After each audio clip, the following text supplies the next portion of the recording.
Welcome back to another episode of Backpacking Latin America, in which two Irish people make their way from Mexico City to Brazil in the hopes of making lifelong memories without doing serious damage to us, or to anyone else for that matter. You rejoin us just as we were leaving Arequipa, after having to extend our stay due to bus strikes that may or may not have actually happened. We're still slightly confused about that. Either way, it didn't matter. Arequipa was a great place to have to stay for an extra few days, and gave us the opportunity to see real-life condors, and some fake-life condors also. As per usual, the night bus was the most practical form of transport between Arequipa and our desired destination, Cusco. This backpacker's haven, and tourist trap, is located in the Andes and provides the perfect starting point for a backpacker to begin their dream of setting eyes on the world-famous Machu Picchu. Between us and that dream, however, was the usual rigmarole of packing our bags, jumping in a taxi, booking a bus, and boarding a bus. It's definitely a step down from the 180-degree one. Let's test it out though. Yeah, that'll be fine. Apart from the fact that the jacks are just there, and there will be somebody sitting there at some stage. 10 hours, should be grand.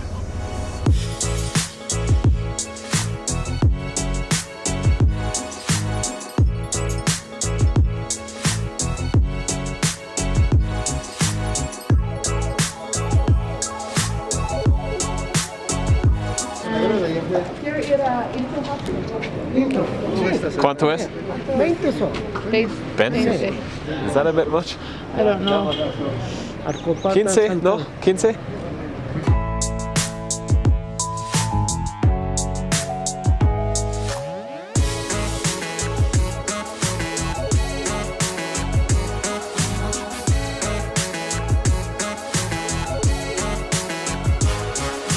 And here we are. Sarah's down here, I'm up above, we have a lamp and a plug. That's all I need. We can't escape it. We go away. Having reunited with Olivia and Megan, the time had come to start planning for Machu Picchu. We chose to do our trek with Machu Picchu reservations, as we'd heard good things. They were incredibly helpful and patient with us as we teased out the various options. Big shout out to this guy, who gave us a good half an hour of his time explaining the ins and outs of each tour. In the end, we chose to go with the 4-day Inca Jungle Trail, which to us seemed to provide the best of both worlds. Some incredibly scenic hiking on a famous Inca trail, with the added bonus of some biking, water rafting and ziplining. The entire tour, including accommodation, food, entry to Machu Picchu and a train home, cost us $300 each. We'd be setting off in 3 days' time on the morning of the 4th of July. Everything seemed to be in order, apart from one little thing. That's a hard chair. Do you want to explain what you're doing there, Tommy? Just Ireland wasn't on this map, so I'm filling it in for them. Come on. I can't believe I'm the first person to do this. Just did a mammoth editing session there. We have a pisco sour class now in the hostel starting at 6 o'clock, and it's 6:05 now. Here we are. What did I miss? Everything. We drank it all. Oh, that was quick.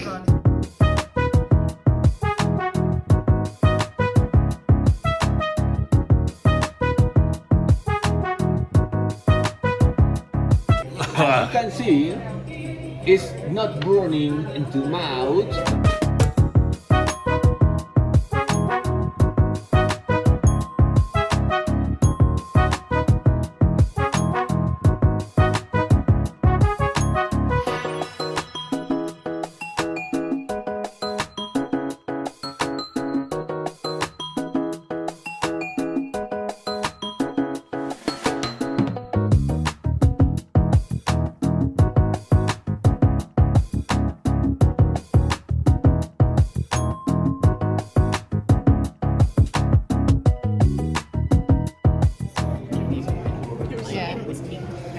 The first of many pisco sours I consumed that night. It's almost 2 o'clock in the afternoon. Patient, You alright? She'll be fine. How are we all over here? That's good. Yeah, she looks alive though. Oh! Oh.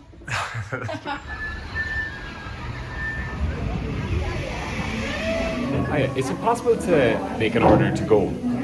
Cool.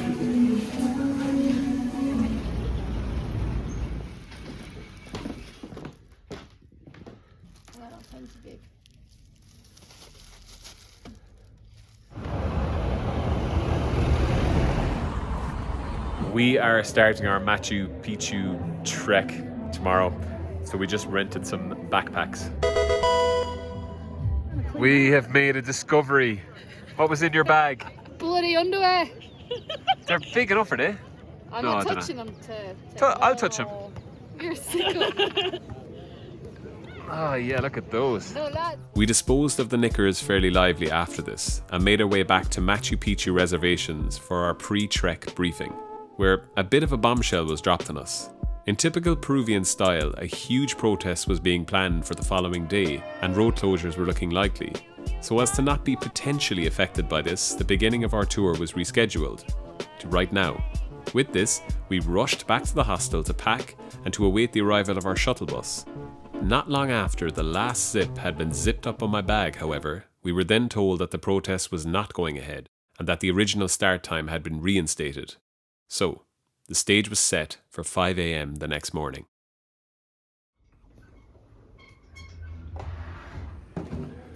It is 10 to 5 in the morning.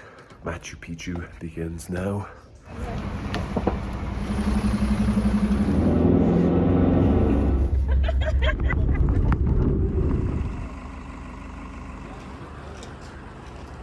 Breakfast was chaotic, but we got fed and shouldn't be hungry for the next few hours, hopefully. Let me explain the plan for the busy day ahead. After breakfast, we jumped back on the bus and drove a beautiful mountain road up to over 4,300 meters to a place called ABRA, Malaga. From here, we'd be cycling 51 kilometers, mostly downhill thankfully, to the village of Santa Maria, where we'd be staying for the night. Once refreshed and fed after our cycle, we'd be dropped on the banks of a fast-flowing river for some afternoon water rafting. But for now, let's focus on surviving this cycle.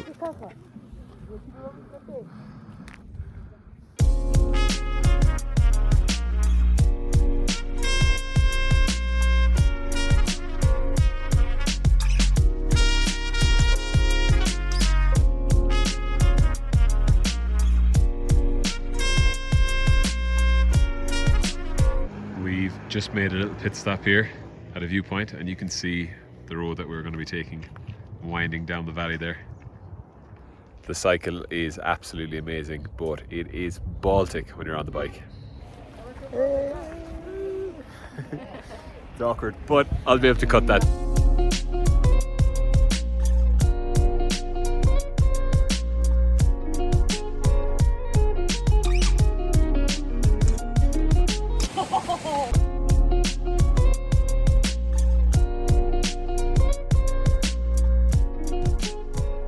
Down and down we went, until very suddenly we were finished. With every metre we had descended, the temperature had crept up. It was a toasty 27 degrees when we eventually parted ways with our bikes and took refuge in the nicely air-conditioned shuttle bus. In Santa Maria we had some much-needed grub and checked out where we'd be staying for the night. So this is where we're staying on night one. I was not expecting this, not expecting a private room, number one, and for it to be as nice and big and an ensuite. After this, we hopped back on the shuttle bus for the short spin to the nearby river. Oh yeah, huh?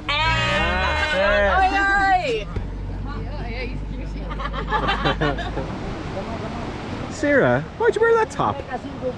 We were told to bring this, no? Are you going dressed like that? Yeah, I am. Nice. Yeah, no sunburn for you.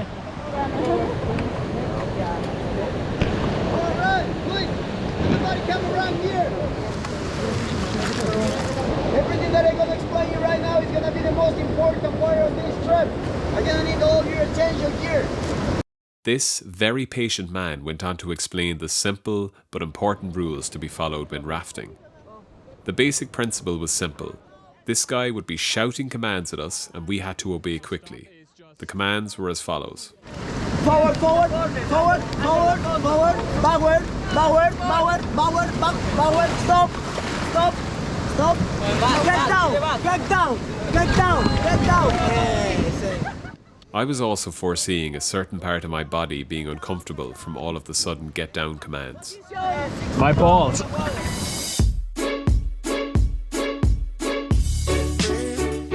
Jesus.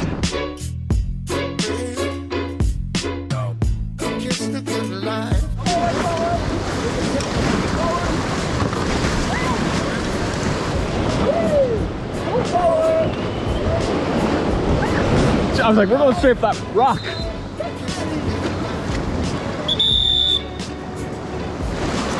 What's going on?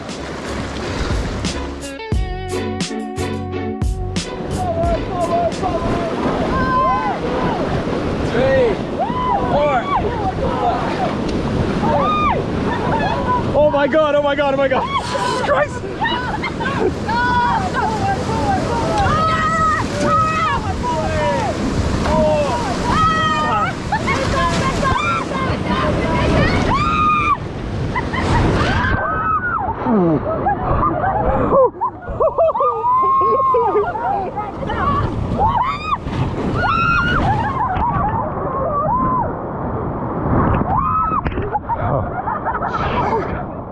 Over and over, rinse and repeat.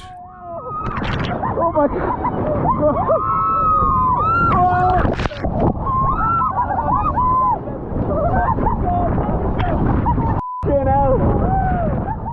The frantic nature in which this guy was shouting commands really gave us the impression that one wrong move by us and it was game over. Looking back now, I think he was just putting it on. Either way, it was still one of the best things I've ever done. Oh my god! It's so cold!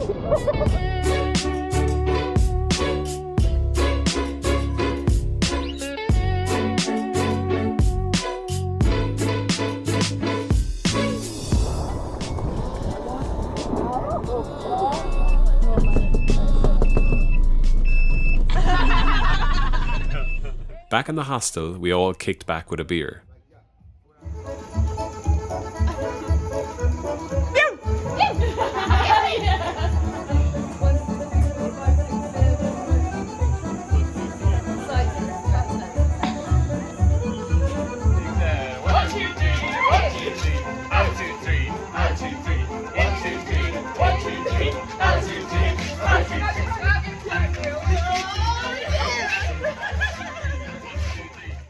Let's leave that there, shall we?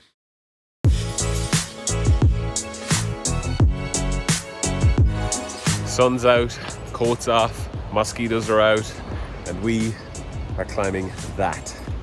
Vamos, chicos!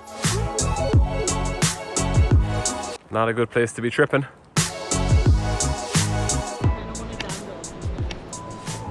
Yeah, dangle, go on.